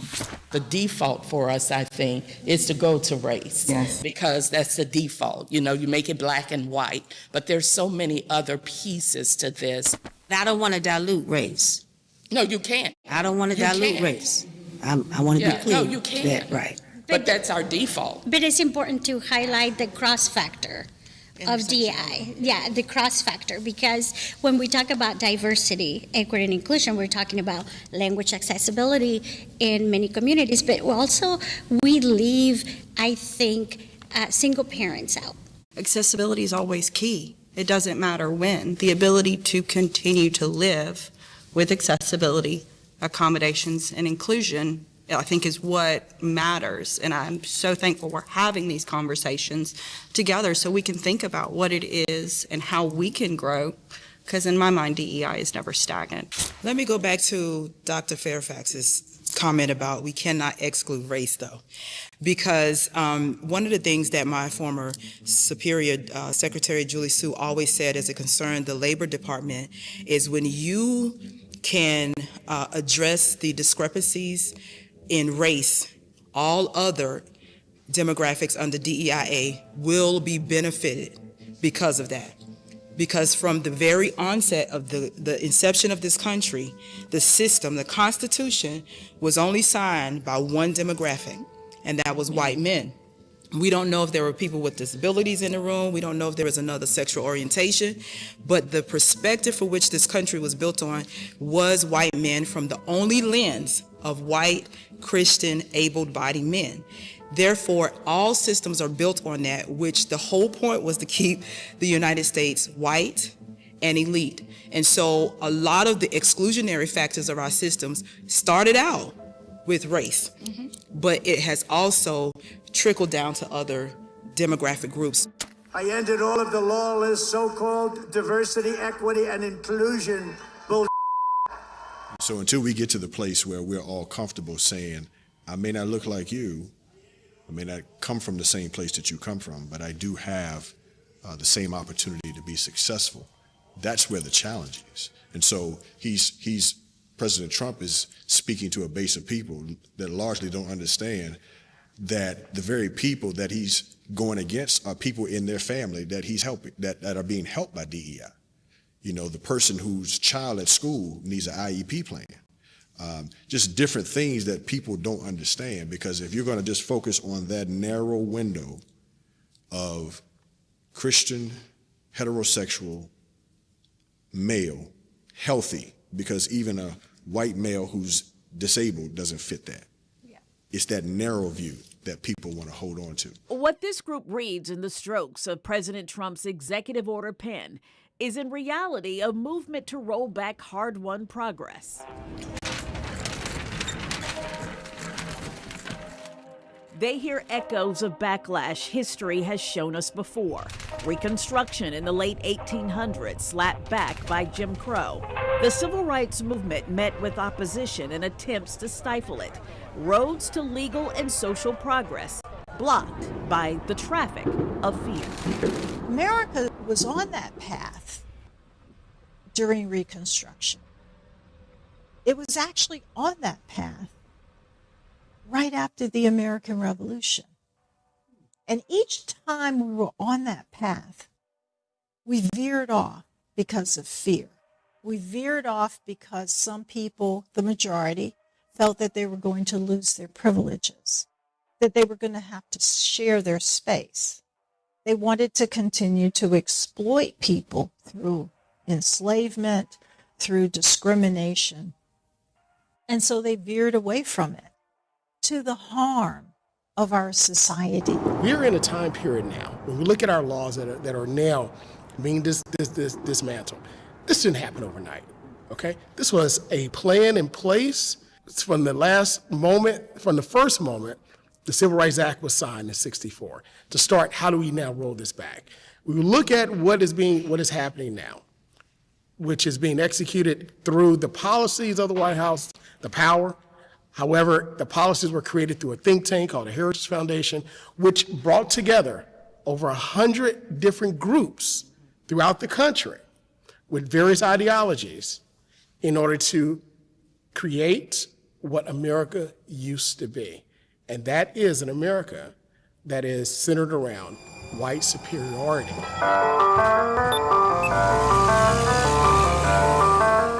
What America used to be. In 1968, President Lyndon B. Johnson signed the Fair Housing Act, a critical civil rights achievement designed to ban discrimination in the sale, rental, and financing of housing. But as the legacy of housing discrimination lingers today, there's worry strides made in fair housing will erode, as just one example of DEI rollbacks. There's still a lot of work to be done. And historically, both the government and private actors have had a role in enforcement. And what we're seeing, at least at the federal level, is the federal government kind of removing itself from its statutory role in enforcement of the Fair Housing Act. Closely aligned with the Fair Housing Act is the Reconnecting Communities Act. Both are fundamentally rooted in advancing equity and justice, addressing systemic barriers that have limited opportunities and resources for marginalized groups. Today in Norfolk, Reconnecting Communities is working to identify a plan that directly tackles the social, racial, and economic consequences of the I-264 freeway construction. And the highway's interaction with historic redlining in the city, an illegal practice denying financial services like loans to minority residents in certain neighborhoods. It contributed to the racial wealth gap we see today. On one side of the DEI argument, redlining ended decades ago. That's Mike Gonzalez with the Heritage Foundation, a conservative think tank and one of the leading anti-DEI voices. But we cannot undo the awful effects of racial discrimination with more racial discrimination. And on the other side of the argument, so they redlined all of the communities that Blacks were living in and made those communities stay within those communities. When you look at the maps of that era that showed all the redlining, you also see that's where all the highways were placed. You see that's where all the major roadways were placed. you see that those communities that existed 40 years ago, 60 years ago are still there. And those highways are still there. And those public nuisances are still there. And you see the lack of resources that are going into those communities. The highway ramps and interchanges were constructed to cut off public housing communities and poor neighborhoods from job centers, educational and transportation resources. Federal money today is being used to right that wrong. There's still plenty of instances of discrimination that we see, sometimes still overt. Although Norfolk's Reconnecting Communities funding is secure, other cities fighting the same battle can't say the same. Funds are being cut in the name of anti-DEI. Unfairness, right, in the way homes are valued, people's access to credit. And there's, a lot of attack on that by the federal government right now. For instance, trying to limit, for instance, the Equal Credit Opportunity Act. Ironically, as soon as they would see our white faces, it was like, oh yeah, we can talk to these people. Donald Trump and his father were sued by the U.S. Department of Justice in the 70s for violating the Fair Housing Act, accused of refusing to rent apartments they owned to African Americans. In this 2016 interview, Ellis James talked to us about being a tester in the case that involved a Norfolk apartment owned by the Trumps. He watched an African American couple get turned down, but not him. When you walked into Oakdale, and then you connected the dots. Yes. You reported it to the FBI? Yes. The suit was settled with Donald Trump saying there was never an admission of guilt. We still employ testers to do that kind of testing, and we still certainly come across a lot of discrimination. For you, how does DEI shape what your work is in the Commonwealth Attorney's Office, and how do you use it when it comes to being a prosecutor here? Diversity, equity, and inclusion are key to what it means to be American. And they are key to the work that we as prosecutors do to keep people safe and to make sure that there's one brand of justice for everybody, black or white, rich or poor, abled or otherwise, heterosexual or a member of the LGBTQ+ community. It is important for empathy, it is important for persuasion, and it is important for understanding. For empathy, we now know that even when we think we're not being biased, we are. Implicit bias is real. When we hear anti-DEI voices, one word that always surfaces to the top: merit. You should be hired based on merit. Merit, the quality of being particularly worthy, deserving. When you push for merit, but the historical reality is that so many non-merit factors like nepotism or the good old boys network have historically favored specific demographics. Well, a company that relies on nepotism and the good old boys network, if it's a public company, it's going to very rapidly lose market share, it's going to lose capitalization.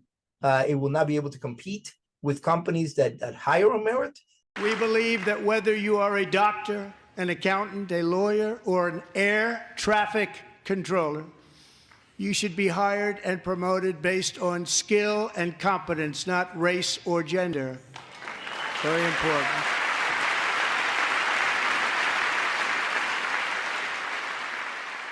Merit is based on assumptions.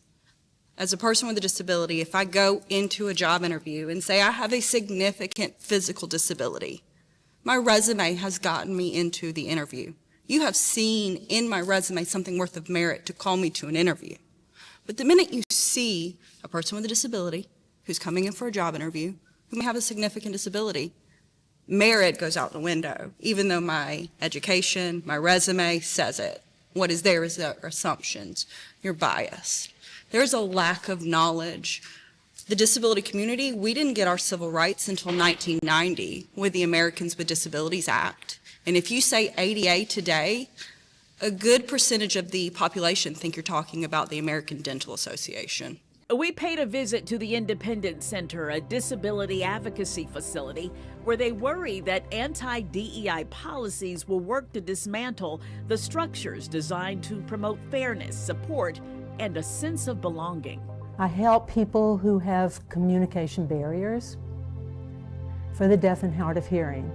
The majority of the staff that work here are people with disabilities. The one thing we don't ever want people to think is that we want a handout, and for that seems to be the misconception. We just want the access that everybody else has. Jason Miara signed a letter to the president of Costco calling the retailer's DEI policies unlawful. You criticize Costco, criticize the American Bar Association. 5.8% of attorneys in the country are Hispanic. Is that too many? What is your goal when you target DEI with the American Bar Association? Well, listen, I am proud of the fact that I'm the first Latino to ever serve in this office as Attorney General, and the first child of an immigrant ever served in this office. I want to see the full fabric of our community cross the economic finish line together. What I don't want is an America where somehow we're doing reverse discrimination against everyday Americans. I don't think that's healthy either. One example AG Jason Miaras refers to is his investigation into the admissions policy at the elite Thomas Jefferson High in Alexandria, when he felt the policy went from merit-based to race-based. And what we saw at Thomas Jefferson High School, in our conclusion, is you had anti-Asian discrimination that had occurred at this public school precisely because they were more interested in equality of outcomes rather than equality of opportunity. After a federal appeals court ruled the argument lacked merit, the U.S. Supreme Court opted to leave the lower court's ruling in place. Still, in May, the U.S. Department of Education's Office of Civil Rights opened an investigation into Fairfax County Public Schools over the policy. In the crosshairs of the DEI purge, colleges and universities. The board had passed a resolution that DEI was going to be dismantled at the University of Virginia. I'm supportive of that. I think also there had been some expression of frustration from me and the board that it was moving too slowly. At the end of the day, and President Ryan did say this in his own resignation letter, that he had planned on resigning over the course of this summer. And he planned on resigning in late July or early August, and he did it in late June. Former UVA President Jim Ryan disputes Youngkin's account of his resignation. In a 12-page letter to the UVA faculty senators, Ryan outlines a politically charged controversy surrounding DEI compliance, which ultimately led to his forced resignation, comparing the ordeal to a hostage situation, while pointing fingers at lawyers at the Department of Justice, some board members, and Governor Youngkin. Do you worry that when you have just 7% of students there African American, maybe 6% Hispanic, that when you go after DEI aggressively, that those numbers will get even lower? Our institutions are about academic opportunity. And anyone who is working hard and has demonstrated that they can succeed and in that environment deserves to be there. And I think that's the standard. Of course, what we have seen historically with a lot of the DEI programs is, in fact, illegal discrimination. In 2015, I was appointed president of Virginia Wesleyan with a clear mandate for transformational change. I would imagine that some university presidents would be afraid to talk about DEI. You're not. I'm not. Why? This is my 35th year as a college president, and the issues of inclusivity have been a part of my background and experience for all 35 years as a college president. One of the things that attracted me to this campus was the diversity and inclusivity that's exhibited here and the potential to grow it. We don't have an office of DEI like you're hearing about at some institutions. We don't have it because inclusivity, diversity, equity, and inclusion are built into the DNA of Virginia Wesleyan, and we don't apologize for that. We need to have the government and the private sector follow colorblind policies, especially because we're a multi-ethnic country. Do you not like diversity? Whether you're a current lawmaker or a former one, you have an opinion on DEI. if you understand our history, there are a lot of inequities in our society right now. Access to health care, access to education, access to the justice system, access to the banking industry. And so I ask myself, why is it that people are against DEI? And my simple answer is I think they're very frightened of losing their parking space. That's the bottom line. Is it about maintaining the power hierarchy upon what this country was founded on? In my mind. I completely disagree with that. Because long before we had these new DEI programs that have sprung up, let's say in the last 5 or 10 years, we have made dramatic progress without these programs. And again, I would cite to you Brown v. Board of Education in 1954, and then the Civil Rights Act in 64, the Voting Rights Act in 65. These were based on, and again, largely at that time, largely white lawmakers and white Supreme Court justices changing the rules. Hard work is good work. When you go down that route, you take mediocrity, and that's what they have right now as a vice president. Are you suggesting she was a DEI hire? 100%. She was a DEI hire. Propaganda is a serious drug. And so you believe certain lies, you believe certain non-fact-based beliefs that benefit the certain policies and benefit the country that you want. And so this means you have to be engaged in what is called the art of war. It means you have to demonize the enemy, demonize the other. You have to minimize, you have to marginalize the other. And so other people then don't deserve the goodness of the opportunities of America because they are low IQ, because they are stupid. We have had presidents, sitting presidents, to engage in cultural warfare by demonizing other people, engaging in propaganda so that policies are justifiable, right? To ensure that there are people who are locked out of resources, locked out of opportunity, locked out of equity. The people who claim that that by including we are excluding, are looking to preserve waning power. The future of the United States is a future that looks like us. It is a mixed future. It is a future where there are white people and black people, where there are Hispanic people. We're in Hampton Roads. We hear about our Filipino-American brothers and sisters, the second biggest Filipino community in the United States. We hear about our South Asian community maybe once a year during India Fest. We are all here together. And the purpose of dividing us is because that leaves the largest single minority group in a position to maintain their control. And it is to pit us against each other. You needed that job. That argument played out in the infamous ad by North Carolina Republican Senator Jesse Helms that helped him defeat Charlotte's first black mayor, Harvey Gantt, in the 1990 Senate race. But they had to give it to a minority because of a racial quota. We need to make race less significant. We need to make race less, have less of an importance in our lives. But it's this side that wanted to have racial preferences, that wanted everything to be done with race, and now they're running around with their hair on fire saying, oh my God, they want to do race. Yeah, you begat this world, and now I'm trying to stop that world. When people say we can't have reverse discrimination, and that's why we need to get rid of DEI policies, what do you say to that?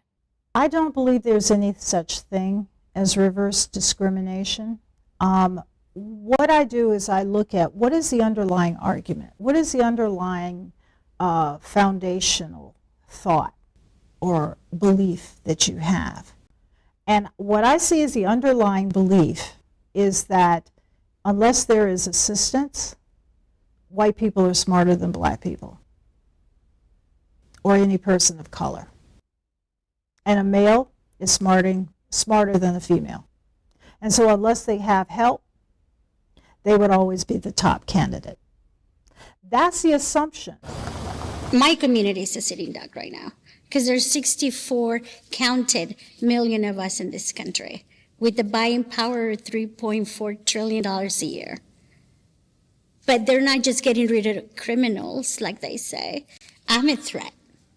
So now they're getting rid of all of us as communities of voting communities because the new numbers for the Trump administration came out. And what is the numbers that he wants out of this country? Because now he's shown that, hey, we put you in power, we can take you down. So this is a direct hit to democracy. If I could very quickly, she mentioned democracy. You know, our nation was founded on the principle of democracy, right? So, but it depends on who's in power, right? We've always been my good friend mentioned that we're a nation, you know, our future is diversity. Our past has always been diversity. But the question is, who's in power? You know, we had a very diverse country. We've always had a very diverse country since Europeans arrived. Europeans, Native Americans, Africans arrived. That's very diverse, right? However, enslavement and those that have power and rule created the gulf, the great gulf between the haves and the have-nots. The number of people in this country that are transgender and the amount of attention that it gets is crazy.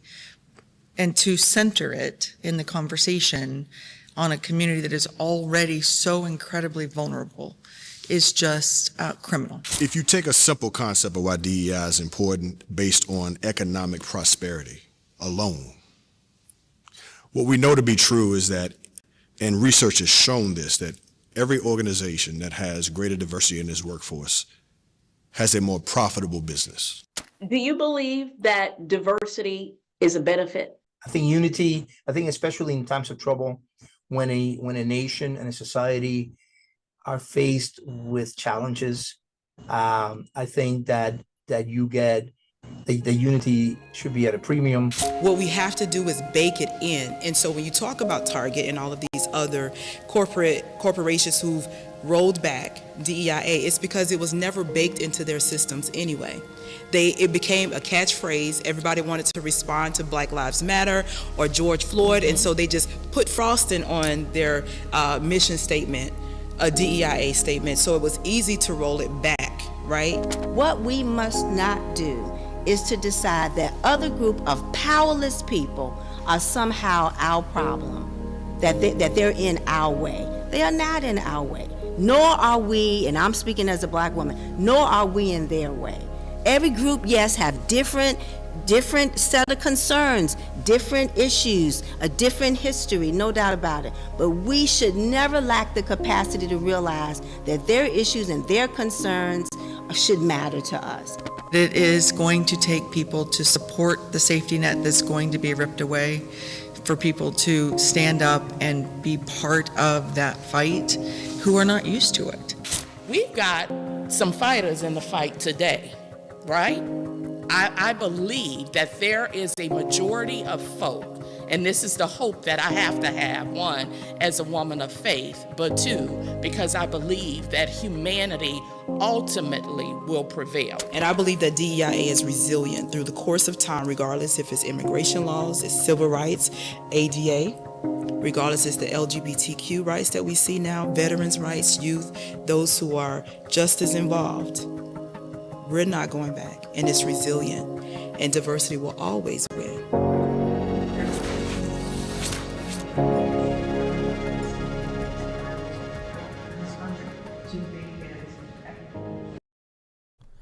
All right, just incredible work from Janet Roach, Eugene Daniel, our photographer who worked on that story, Michael Woodward, one of the best in the game, and really just a fantastic, thorough, and in-depth story there.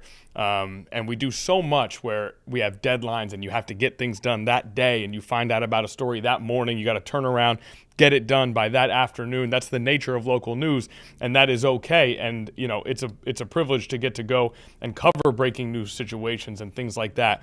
But when when a group of our best get a chance to really dig into a story and go in depth on that story, it's usually a special result, which is, I think, what we had right there in that documentary. We were able to watch the entirety of the documentary because not a lot of live events going on today. It is a holiday. It's Martin Luther King Jr. Day, so sort of a slower day, but that gave us enough time to play that documentary for you. If you want to watch it again, if you want to show your friends, it's available on 13 News Now Plus, and I believe you can access it at any time on 13 News Now Plus. Okay.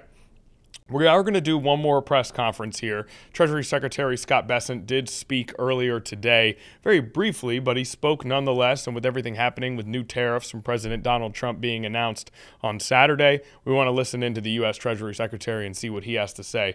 Let's go to that recording now. Time for maybe one or two questions today, but I'll turn it over to the Secretary. Good to be here today. It's an honor to represent the U.S. delegation on behalf of President Trump. It's been a busy year, and the President will be here on Wednesday and Thursday to sum up the year, talk about his thoughts going forward. We've done trade deals, tax deals, and the deregulation. The U.S. economy is doing quite well. As President Trump says, we have a hot economy. We have trillions of dollars coming in terms of investment, and we expect that to accelerate this year. So with that, I'd be happy to take any questions.